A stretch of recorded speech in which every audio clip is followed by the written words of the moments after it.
एक बार की बात है, एक घना सुनसान जंगल था। वहाँ कोई आता जाता नहीं था। उसी जंगल के पास एक गांव था। तो गांव के लोगों ने उस जंगल का रास्ता बंद कर रखा था, क्योंकि लोगों का मानना यह था कि उस जंगल में आत्माओं का साया है। एक बार की बात है, एक नया परिवार जिसमें एक बूढ़ी औरत अपने बहू बेटे पोता पोती के साथ गांव में रहने के लिए आते हैं। तो वह रात के समय हाईवे पर जा रहे होते हैं। तभी हाईवे का रास्ता बंद मिलता है। तो वह उस सुनसान जंगल के रास्ते में जाने की सोचते हैं। परंतु वह बूढ़ी औरत अपने बेटे राकेश को बोलती है, इस रास्ते से मत जाओ, मेरा बहुत ज़्यादा मन घबरा रहा है और मौसम भी बहुत ज़्यादा खराब है और ये बिल्कुल सुनसान जंगल है।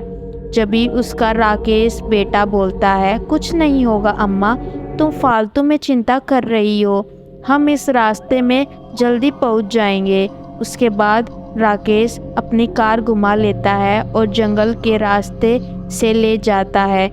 वह जंगल बहुत सुनसान होता है और बहुत डरावनी आवाज़ें जंगल से आ रही होती हैं। वह चारों बहुत डर जाते हैं और राकेश की पत्नी सीमा कहती है, हमने बहुत बड़ी गलती कर दी जो इस जंगल के रास्ते में आ गए। उनके बच्चे भी बहुत घबरा जाते हैं। तभी अचानक उनकी गाड़ी रुक जाती है और राकेश बहुत कोशिश करता है कि गाड़ी चल जाए, परंतु गाड़ी अपनी जगह से हिलती नहीं है। और तभी राकेश की पत्नी को एक सफ़ेद साड़ी में औरत दिखाई देती है। वह राकेश को बोलती है कि देखो वहाँ कोई है, लेकिन जब राकेश उस तरफ देखता है तो वह वहाँ से गायब हो जाती है और उसकी पत्नी सीमा बहुत हैरान हो जाती है। थोड़ी देर बाद राकेश मदद के लिए कार से बाहर निकलता है ताकि उसको कोई मदद के लिए मिल जाए और वह मदद के लिए आगे चला जाता है। थोड़ी देर बाद सीमा शीशे में देखती है, तभी उसको उनके बच्चे के पास बैठी एक सफ़ेद साड़ी वाली औरत दिखाई देती है। वह बहुत ज़ोरों से चिल्लाती है और अपनी सास को बोलती है, अम्मा अम्मा, यहाँ पे एक सफ़ेद साड़ी में औरत देखो आपके पास बैठी हुई है, हमारे बच्चे को बचाओ। लेकिन उसकी अम्मा जब देखती है तब वहाँ पे कोई नहीं होता। अम्मा बोलती है कि क्या हो गया बेटा, यहाँ पे तो कोई नहीं है। सीमा कहती है कि कुछ तो है इस जंगल में जो दिख नहीं रहा और बोलती है अब तक राकेश भी नहीं आया है मदद के लिए। फिर ऐसे चलते चलते दिन निकल आ जाता है और राकेश भी आ जाता है। सीमा पूछती है मिली कोई मदद?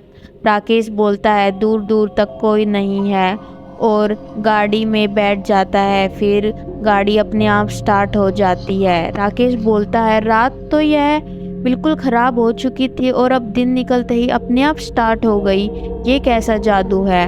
उनकी अम्मा कहती है कोई नहीं, जल्दी चलो अब यहाँ से। फिर वह गांव पहुँच जाते हैं और गांव वालों को बताते हैं कि रात में हमारे साथ ऐसा ऐसा हुआ। तो गांव वाले बोलते हैं तुमने उस जंगल में जाके बहुत बड़ी गलती कर दी, तुमने वहां जाकर मौत को दावत दे दिया। लेकिन राकेश ये कहकर रुक जाता है कि गांव वाले बोलते हैं वहां कोई भी शाम के समय जाता है वह जिंदा नहीं लौटता और जिंदा लौटता है तो उस कुछ दिन जिंदा रह पाता है। वहाँ के रास्ते बंद कर रखे हैं, परंतु राकेश इस बात पर विश्वास नहीं करता। राकेश का परिवार अपने अपने घर में, गांव वाले घर में रहना चला जाता है। कुछ दिन तक तो सब ठीक रहता है, लेकिन कुछ दिनों बाद सब बदल जाता है। आगे देखते हैं क्या होता है। कुछ दिनों बाद एक रात सीमा और राकेश कमरे में सो रहे होते हैं। अचानक से सीमा को अजीब सी आवाज़ें आती हैं। वह कमरे से बाहर जाकर देखती है तो वह देखकर हैरान हो जाती है। एक डरावनी बिल्ली रसोई में बैठी होती है और सीमा को घूर रही होती है। सीमा बहुत डर जाती है और भागी भागी अपने कमरे में जाती है। तो जब भी राकेश जग जाता है और बोलता है क्या हुआ, तो उसकी पत्नी बोलती है मैंने वहाँ काली बिल्ली देखी।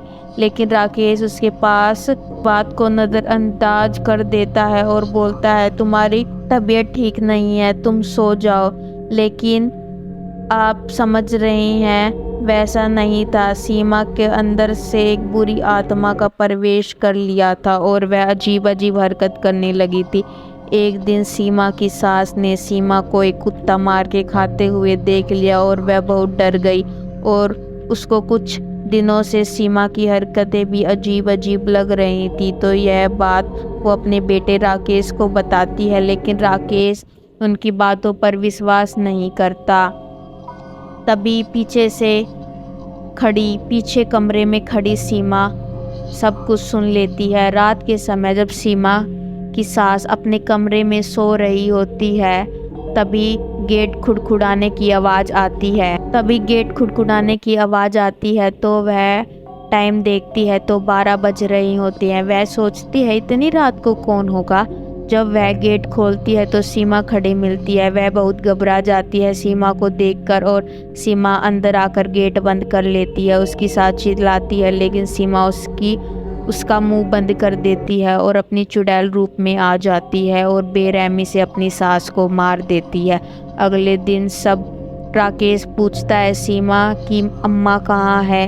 सीमा बोलती है मुझको नहीं पता। फिर राकेश कमरे में जाकर देखता है तो उसकी माँ की लाश बेड पे पड़ी मिलती है। यह देखकर राकेश जोर से चिल्लाता है और फिर गांव वाले भी आ जाते हैं। वह आकर बोलते हैं हमने पहले ही कहा था कि जो भी जंगल में जाता है वो जिंदा नहीं बचता। तुम और तुम्हारी पत्नी और तुम्हारे बच्चे भी मरेंगे। राकेश भी सोचता है कि शायद सच है यह, हम नहीं बचेंगे। फिर रात हो जाती है और राकेश सीमा को बोलता है कि चलो यहाँ से, हम यहाँ नहीं रहेंगे, आज ही इस गांव को छोड़कर चले जाएंगे। लेकिन सीमा बोलती है कोई नहीं जाएगा, अब मरेंगे सारे। राकेश यह सुनकर बोलता है क्या हो गया। तभी सीमा लाल आंख कर लेती है और चुड़ैल रूप में आ जाती है और राकेश और अपने बच्चे को बुरी तरह मार देती है। उनके मरने के बाद अपने पेट में भी चाकू मार लेती है और खुद भी मर जाती हैं। अगले दिन गांव वाले उनके घर में देखते हैं तो तीनों की लाशें मिलती हैं।